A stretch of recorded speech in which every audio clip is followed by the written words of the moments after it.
reality is not always what it seems to be. And when we live in a generation with AI, and it's really hard to know what is considered reality or not reality, what is counterfeit and what is more counterfeit. Well, let's watch this video together.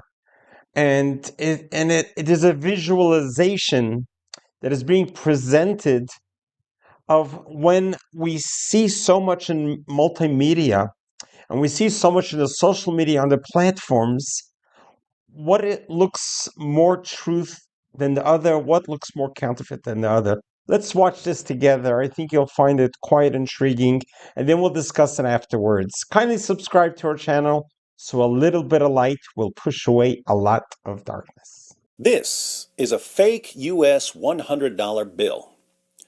This is also a fake US $100 bill. Which one is worse?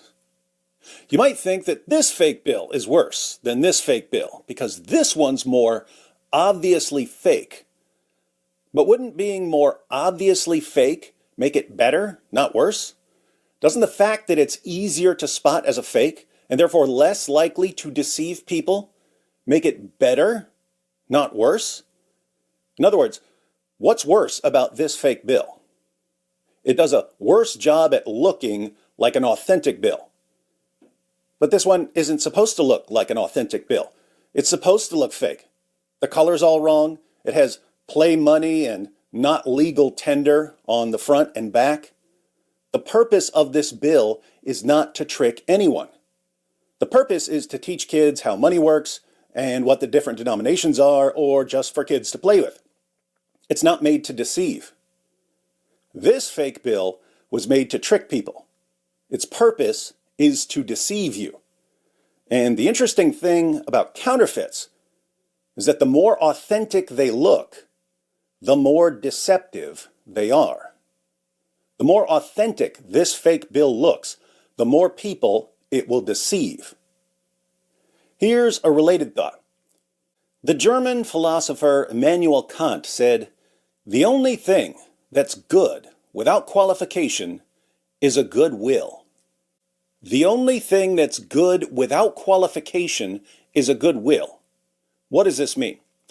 Well, there are all kinds of things that we typically think of as good, but they're actually bad if they're attached to an evil will.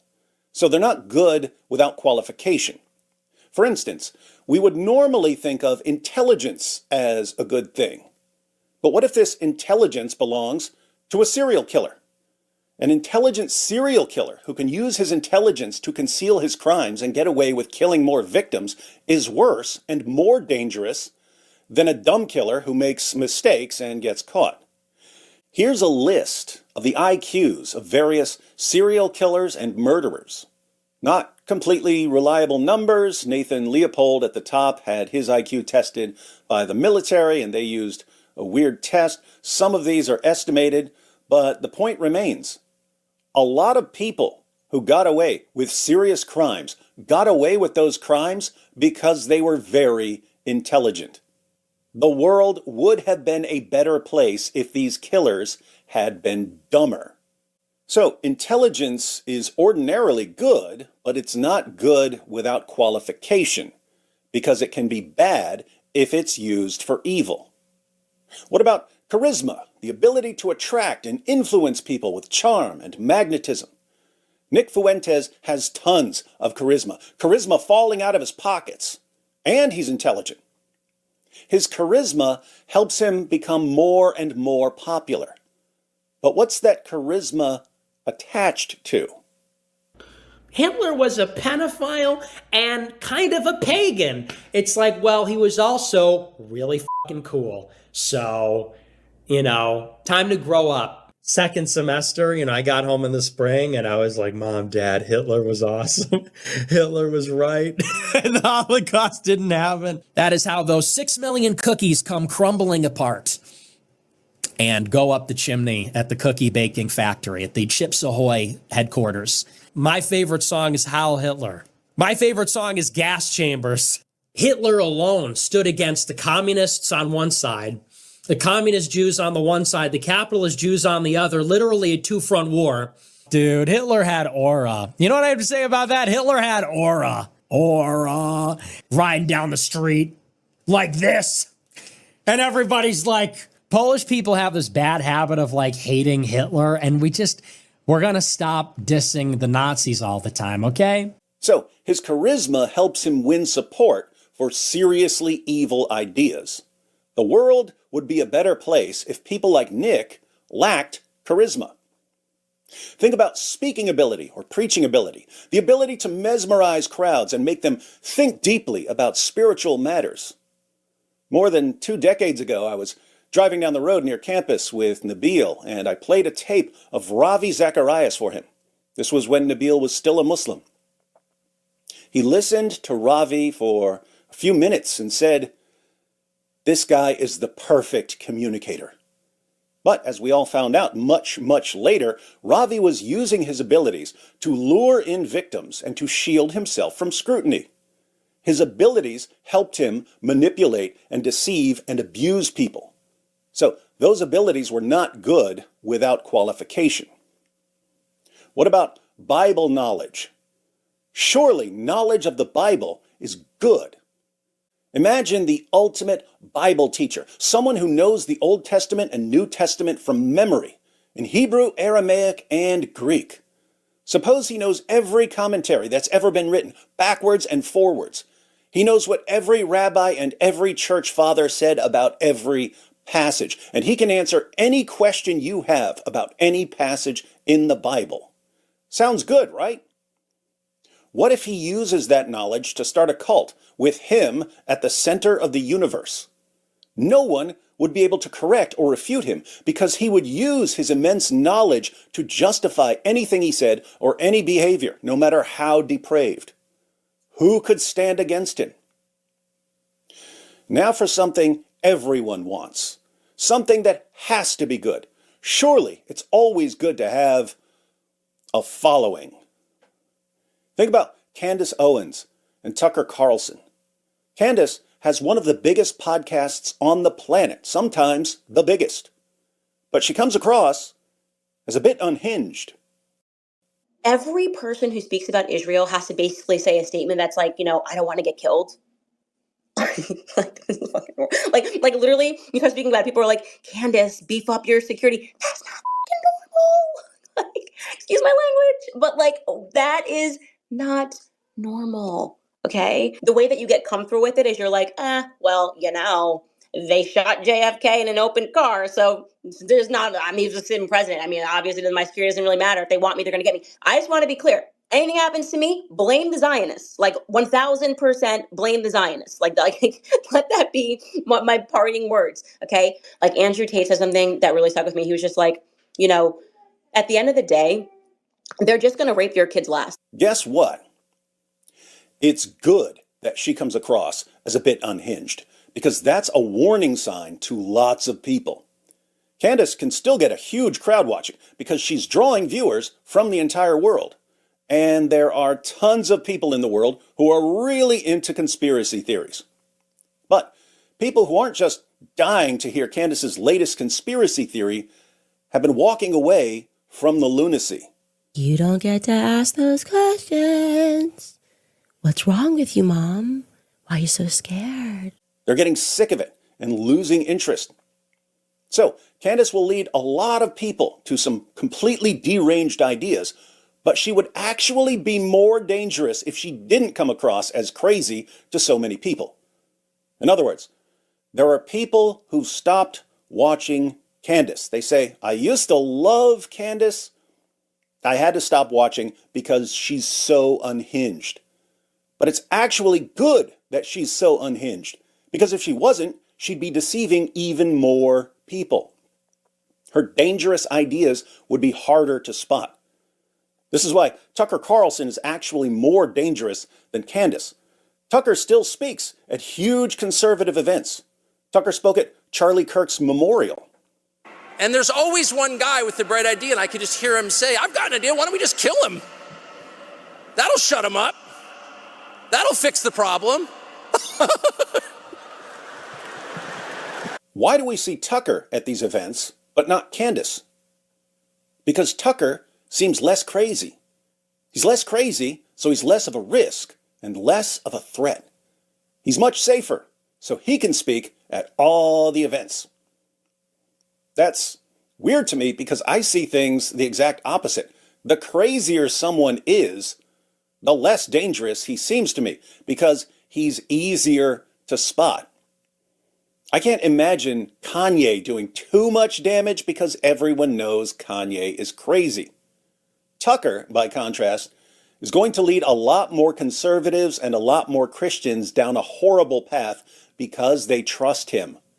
He doesn't come at you screaming like a lunatic. He nudges. He slowly nudges day after day, week after week, until you're heading in a completely different direction and you can't even figure out how or why you changed course.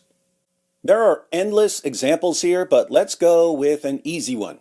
In 2025, Tucker's been slowly convincing his followers that Islam is good and that Sharia isn't nearly as bad as its critics claim. He's like, you know what Islam means? Submission.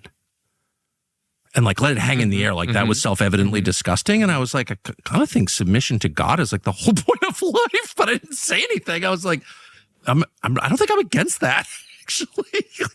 But you should know, Seth, that the real danger is Sharia law. Sharia law. And you can tell when you go to a place like Abu Dhabi or Riyadh, like, oh man, I hope we don't ever wind up with a society like this with a rape rate of 0, where you leave your keys in your Lamborghini and don't ever worry about it being stolen. And, you know, if people want to get wasted, they do it at home. You know what I mean? Yeah, I don't. Boy, I hope we don't wind up with that. When people complain about the treatment of women and girls in Afghanistan, where little girls are being married off to much older men and girls can't go to school past the age of 12 so they don't learn to think, and women can't even speak or show their faces outside their homes, Tucker mocks the concerns. The Taliban, we hear so much about the Taliban's oppression of women and making music illegal, and they do those things. However, I never understood why I was supposed to give a shit about that. I mean, I want everyone to be free just as a matter of principle, but that didn't, whether people can, you know, girls can get PhDs in feminist studies or whatever, is of less concern to me, right? Why should we care if women can't get PhDs in feminist studies? Is that what anyone was complaining about? Look, if you want to say, hey, it's not our country, we don't control the rest of the world, so let's stay out of it, that's one thing. But to pretend that what's going on with women and girls in Afghanistan is just a bunch of whining about not being able to get doctorates in gender studies, and to get conservatives and Christians to see the situation that way, that seems completely, utterly, totally evil to me. But conservatives and Christians will slowly warm up to Islamic law because Tucker is going to slowly, gently nudge them in that direction. He's going to deceive more people because he's much more careful about it. So, bad qualities attached to an evil will can actually be good in a weird way because they can help you spot the evil. Good qualities attached to an evil will are bad. All right, have we learned anything yet? Let's find out. Pop quiz. If the devil comes up to you right now, what's he going to say? Is he going to say, A, hi, I'm the devil, and I want to bring you and everyone around you to hell? Or B, hi, I'm your greatest ally. You're very special to me. I want the best for you. So know that you can always trust me. Let's work together and change the world. Now, let me tell you who your real enemies are. What's the devil going to say? The answer, obviously, is B. He'll claim to be your greatest ally.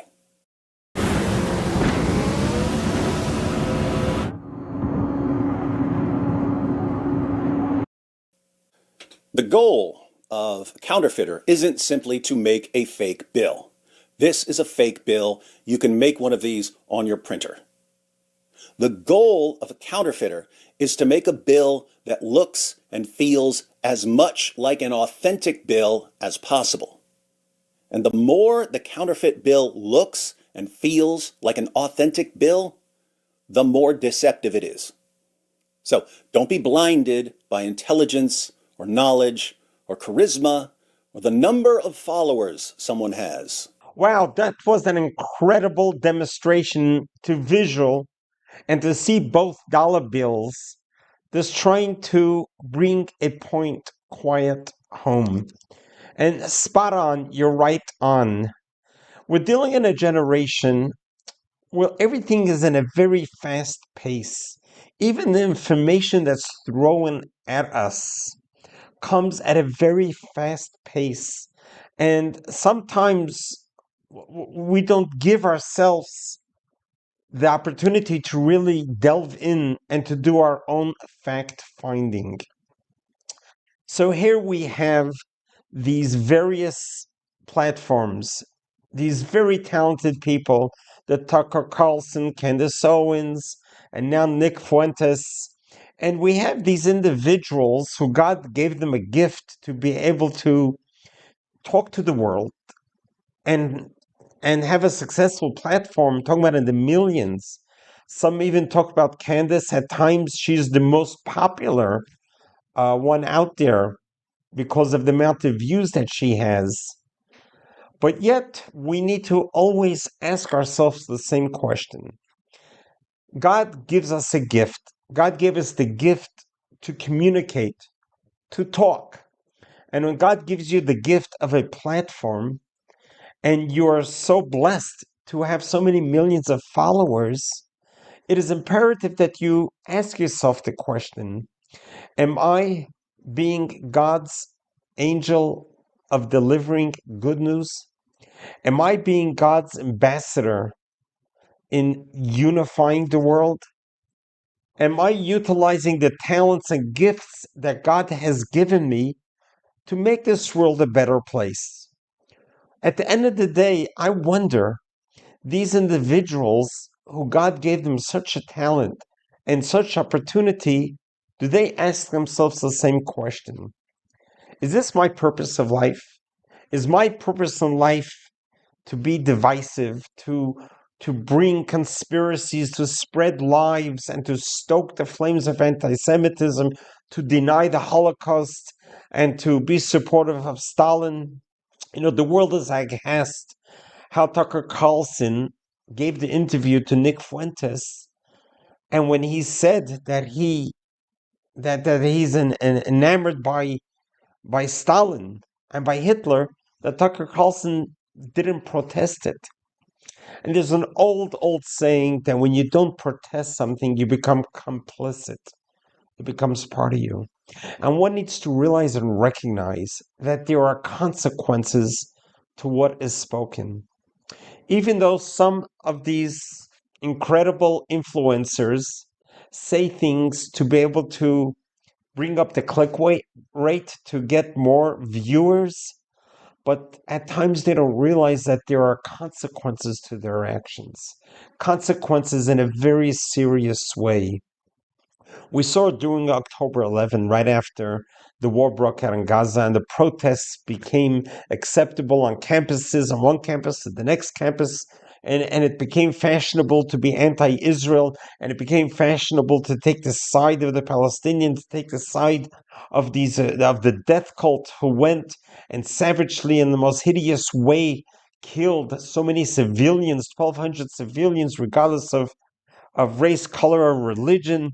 And the way they murdered them, the way they tortured them, tying children together and setting them aflame, putting children in the ovens in the presence of the parents. This has happened 2023 in the 21st century. And we saw how one of these terrorists pulled up their mother. We have the video footage of it, and says, "Mom, look, my hands are soaked with blood. I killed 10 Jews by myself." He didn't say I killed 10 Israelis. He said I killed 10 Jews. Because the war is not about Israel. It's not about real estate. It's not about Israelis. It's about Jews. And then after the Jews, they go for the Christians. That's what this war is all about. But these are all consequences. So what happened on the streets of America when free Palestine from the river to the sea became acceptable, What happened afterwards? As we all saw in DC, the two young, beautiful couple engaged to get married got shot dead on the streets of Washington by a terrorist who screamed, "Free, free Palestine." And then we saw that in Boulder, Colorado, when there was a peaceful march to help free the hostages. And this terrorist came through Molotov cocktails, "Free, free Palestine" from the river. These are rhetoric that have consequences. And we need to appreciate and understand that God gives us the gift of speech. When we talk good things, good angels get created. When we talk bad things, bad angels get created. And that's where the chaos comes in this world. That's where the darkness comes to this world. So we certainly hope that this presentation would help you understand and appreciate that what you see is not what you get.